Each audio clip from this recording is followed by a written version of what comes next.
Bom dia a todos. É um prazer estar novamente com todos na discussão desse grupo de cultura e política, onde temos o prazer de ter o Dr. Valton instigando a todos nós a pensarmos as interfaces entre a cultura e política. Iniciaremos com um momento de provocação que o Dr. Valton fará a todos nós, e na sequência todos os participantes poderão manifestar seu posicionamento acerca do tema. Dr. Valton, o senhor tem a palavra, pode iniciar dando o título do tema da fala de hoje, por favor. Bom dia.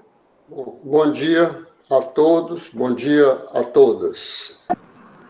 Eu quero inicialmente dizer que o objetivo desse encontro é ampliar o máximo que pudermos uma conversação, uma roda de conversa sobre cultura e política. Eu falei no nosso encontro anterior que a política vinha sendo pejorativamente tratada. Quer dizer, que a política, que é um conceito maior, uma compreensão maior da vida social, passou a ser demonizada. Quer dizer, e isso foi um problema, porque não se faz sociedade sem política. Então, isso foi mostrado nas origens da vida política em Platão e Aristóteles na reunião anterior. Aristóteles mostrando que o funcionamento político é a vida qualificada, numa contraposição à vida nua, do bárbaro. Então, nesse sentido, ele coloca a política como o bem maior, e não como muito se tem falado atualmente, que todo político é ladrão, todo vagabunda, né, isso e aquilo. A coisa mais absurda que pode existir é essa compreensão da política, da atividade política, da prática política. Aristóteles coloca a política basicamente como uma praxis.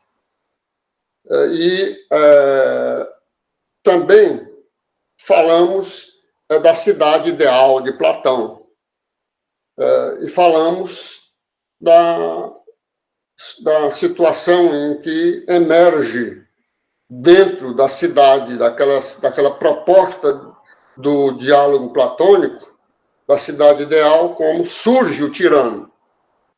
O tirano surge também de dentro de nós. Ou seja, ele usa o mito de Giges para fazer surgir a ideia de que o tirano ele dormita em cada ser humano. Mas essa tirania pode ser facilitada pelas circunstâncias sociais. Então, isso foi colocado naquele momento. Agora, nós vamos trabalhar hoje numa outra vertente, um pouco diferente. Quer dizer, a partir da visão platônica, né, Thomas Moros vai desenvolver a sua grande literatura da utopia. Moros vai mostrar, através da sua competência literária, todos que lerem a Utopia verão como ele escreve com extraordinária capacidade, o governo ideal. E ali, na Utopia, Moros faz essa manifestação através de um encontro. De um encontro dele próprio, Moros, com um amigo português, que é o Pedro Gil. E o Pedro Gil, então, disse que quer lhe apresentar para ele um certo Rafael. Um Rafael que tinha vivido por 5 anos na ilha da Utopia. E ele começa, então, modos, um diálogo com Rafael. E o Rafael vai dizer para ele como Utopia se tornou um lugar extraordinário.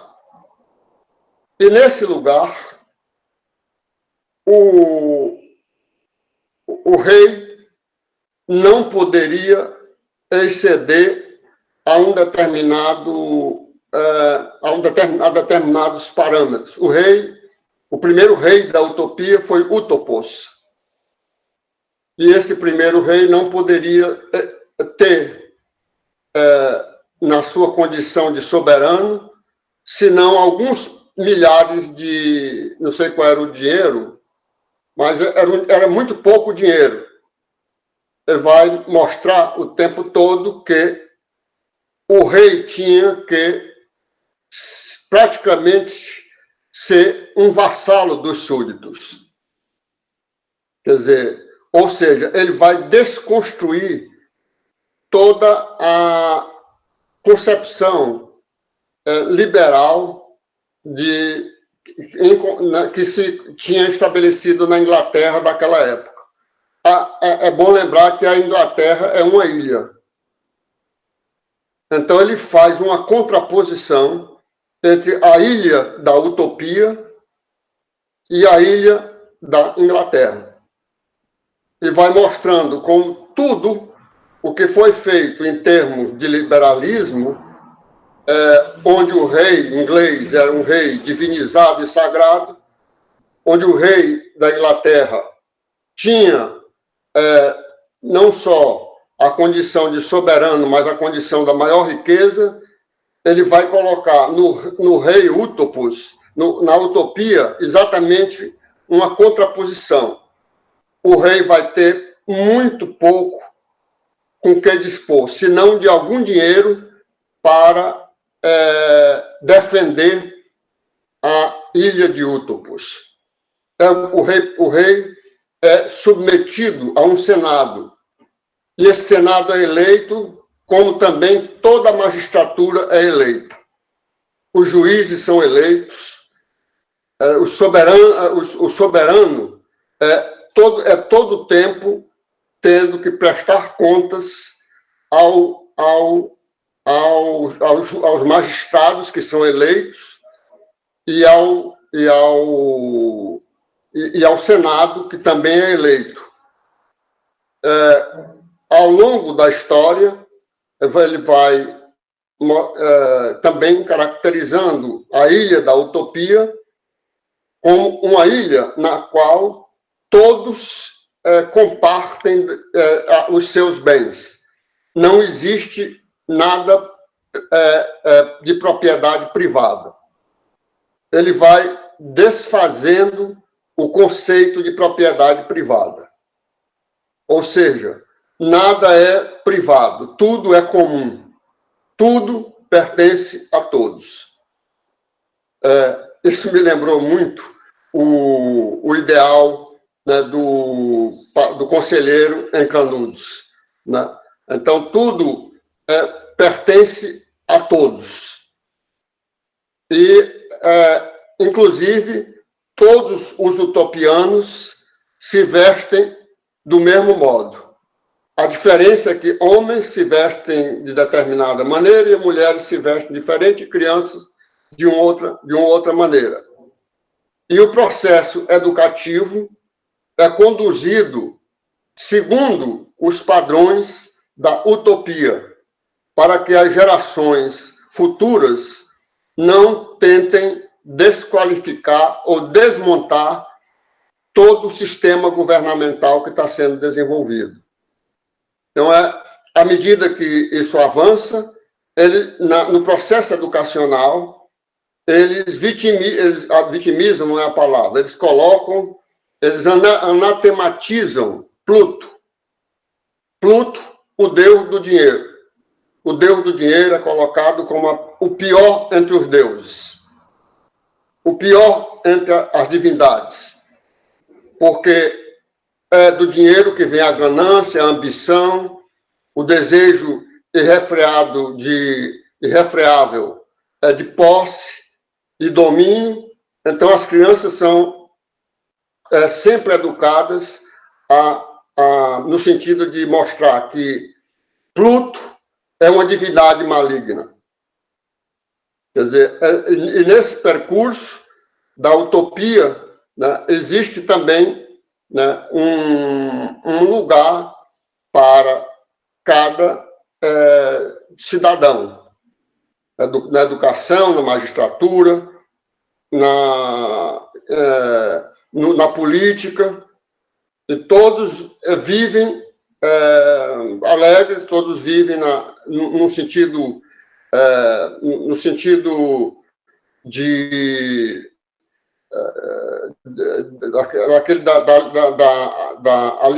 da alegria do filósofo Spinoza, né? A alegria como a grande virtude, a virtude curativa, né? Enquanto que a tristeza é o vício, a tristeza é a ambição, a tristeza é tudo que existe de ruim.